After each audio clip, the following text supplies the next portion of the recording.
Sky Sports have stated that Daniel Levy is currently on holiday. Ange Postecoglou is currently on holiday. Spurs don't have to announce anything. No announcement. It is business as usual. Kevin Danso has come out and said that there are more Tottenham Hotspur fans in North London than Arsenal. Danso has also said we've had ups and downs, but it ended well, so everything is forgiven. Spurs are interested in a Premier League left-back for £25 million, according to reports. Wilson Odobert hits the winner for France under-21s on Wednesday evening, and Ruud Gullit has come out and said that Micky van der Ven is one hell of a player.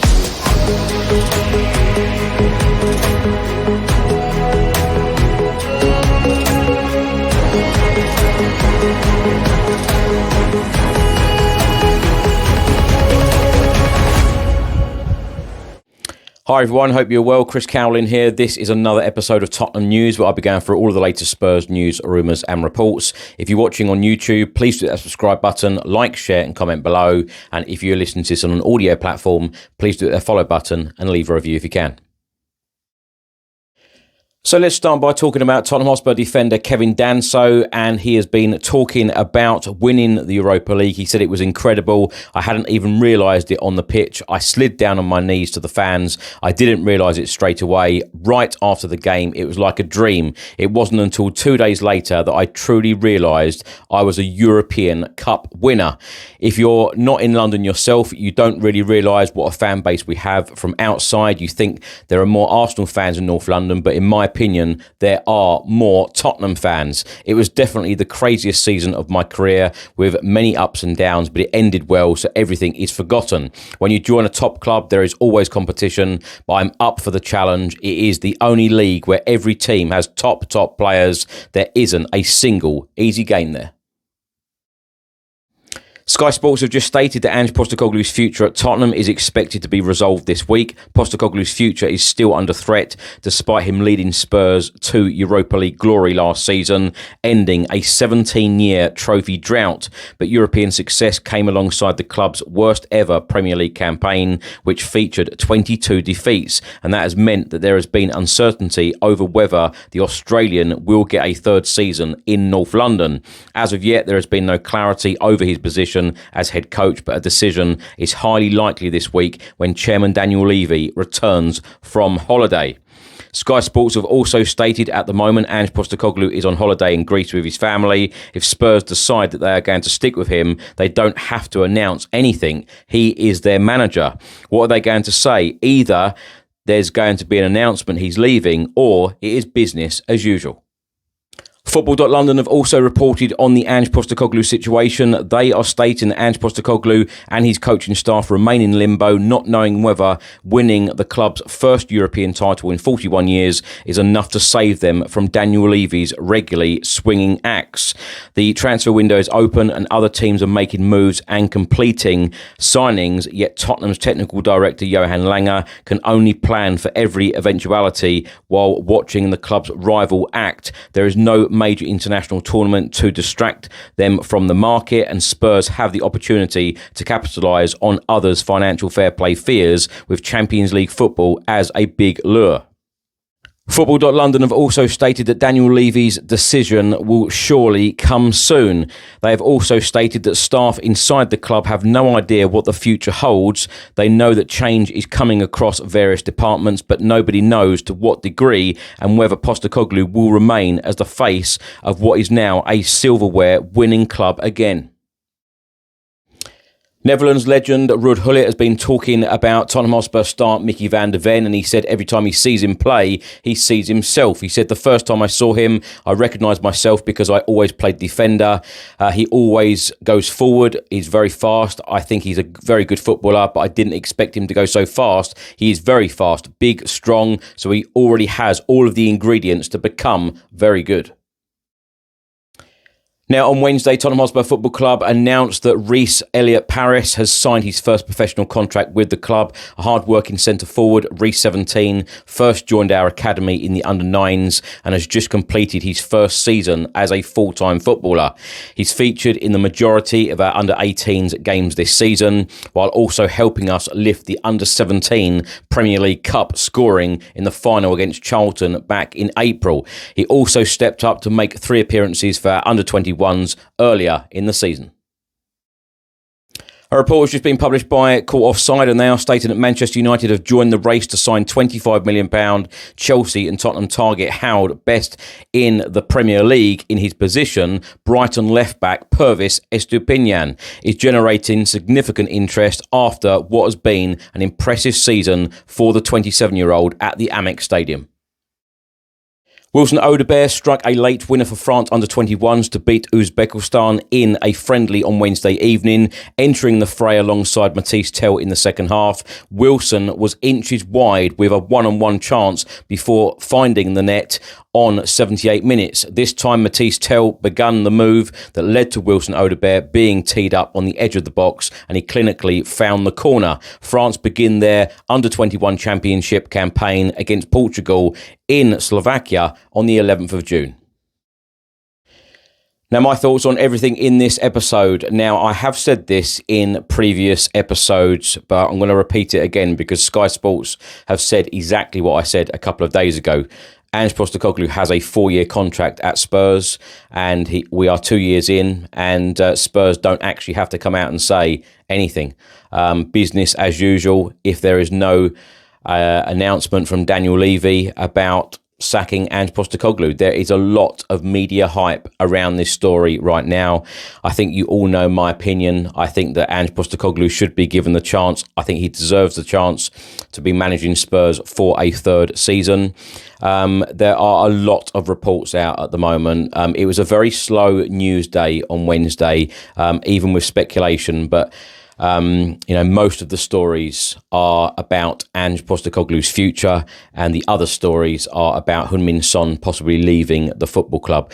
But as I've said many, many times, I believe that Ange Postecoglou should be given the chance to manage Spurs in the 3rd season. But Sky Sports are absolutely right.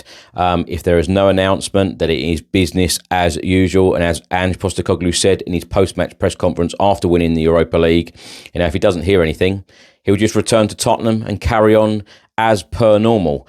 But in an ideal world, in an absolute ideal world, it would be great that Spurs just come out and said something, or even just posted a picture of Ange Postecoglou lifting the trophy and saying "boss" with a blue love heart or whatever, like they do during the season when we have a good result. The feel-good factor does seem to have gone a little bit in the Spurs fan base, and this should be a time when we should be really enjoying winning the Europa League. And I feel like, especially in the media, it is all about the 22 league defeats, and everyone just seems to have forgotten our Europa League win. Now, if you do watch this channel on YouTube on a regular basis, you will notice that I've changed my backboard here. This is a reminder. All season long, this backboard will be here to remind us that we are Europa League winners and we are back in the big time in the Champions League. So, we still need to enjoy this moment. We are Europa League winners and we will be playing Champions League football next season. We should be celebrating, not keep going on about the 22 league defeats. Yes, it was very, very hard, but, let's have a reset now. And let me ask a number of people that watch and listen to this channel. So in the first season under Ange, we finished 5th in the Premier League. Everyone considered that to be a decent season. Yes, some people worried about some of the defeats at the end of that season, but, a lot of people put it down to injuries. 5th, many people were very satisfied, particularly when we lost Harry Kane as well. When you look at the second season, 17th, but we've won a trophy, and we're also in the Champions League. We didn't even reach the Champions League in Ange's first season. We reached the Europa League, hence why we won the competition. But in the Champions League, and now we've got that awful tag removed from our football club, Spursy. Everyone bantering Tottenham about not winning trophies. We've got rid of that. Ange Postecoglou has got rid of that. And I'm going to say it again. He's rubbing shoulders with Keith Birkinshaw and the great Bill Nicholson. Only 3 managers have guided Spurs to European success. Give Ange Postecoglou the credit that he deserves. I still can't call what is going to happen here. Your guess is as good as mine. Has a decision been made yet? Everyone in the media has said that we will be getting a decision this week. Well, we're now on Thursday. We're now on day 5 of the transfer window. And of course, this first part of the transfer window ends on Tuesday, the 10th of June at 7 p.m. So we are now halfway in of the first part of the transfer window. No signings in as yet. I would hope that if Ange Postecoglou is going to stay at Tottenham Hotspur Football Club for a 3rd season, then he is been heavily involved in the conversations with Johan Langer, Scott Munn, etc., about moving this football club forward and about bringing in decent signings, because we will be playing Champions League football in just a couple of months' time. Kevin Danso, I tell you what, I've been really, really impressed with Kevin Danso since he's moved to Spurs. Of course, Micky van der Ven and Romero will always be the preferred 2, and they are the best 2 centre-backs at the football club. But when Kevin Danso has come in, I think he's done a really, really good job. And of course, he shored up that defence in the Europa League final as well. And he's come out. I love his comments, by the way, because even in that post-match interview after winning the Europa League, one of the journalists said, what's your message to Arsenal? And he said, I couldn't care less about Arsenal. I've just won the Europa League with Spurs. And that's exactly the answer. Why do we care about them? But he's come out and said that there are more Tottenham fans in North London than Arsenal fans. Always goes down well when you diss your rivals. And he's done that a couple of times now, just not interested in the rivals. But he's come out and said that, there have been many ups and downs this season, but it all ended well, so everything is forgotten. I know a lot of people haven't forgotten about those 22 league defeats. If anything, that's all people keep banging on about. Yes, it's been very, very difficult, but, our focus now is to have a reset this summer. A lot of change is expected at board level, as we've seen so far. Coaching staff, of course, Ryan Mason has gone. A lot of staff, apparently, there's a really good report from Football.London that Craig covered in a previous episode, that a lot of staff at the moment don't know what to expect. They know to expect major change at the football club, but they don't know the extent of that change and in what departments as well. So it's going to be very, very interesting to see what types of changes the football club does actually make this summer. Ruud Gullit coming out and saying that, Micky van der Ven, one hell of a player. Completely agree. I tell you what, Micky van der Ven, in my opinion, is only going to get better and better. And I said very similar about Lucas Bergvall the other day as well. There are a lot of young players, and I feel like, again, a lot of people forget how young this squad is. Even though some of these players have been here for a couple of years, I think that, people still forget how young these players are, like Sarr, Udogie, etc.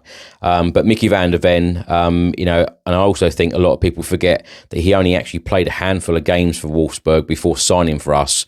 And he hit the ground running at Tottenham, and he is one hell of a player, one of the best defenders in the Premier League, in my opinion. And to get that praise from, such a legend like Ruud Gullit, that does say a lot. Nice to see Wilson Odobert scoring for the France under-21s on Wednesday. That will do the world of good for his confidence. Let's look forward to some transfer activity. Of course, a report from Court Offside come out and said that we're interested in the Brighton left back, £25 million.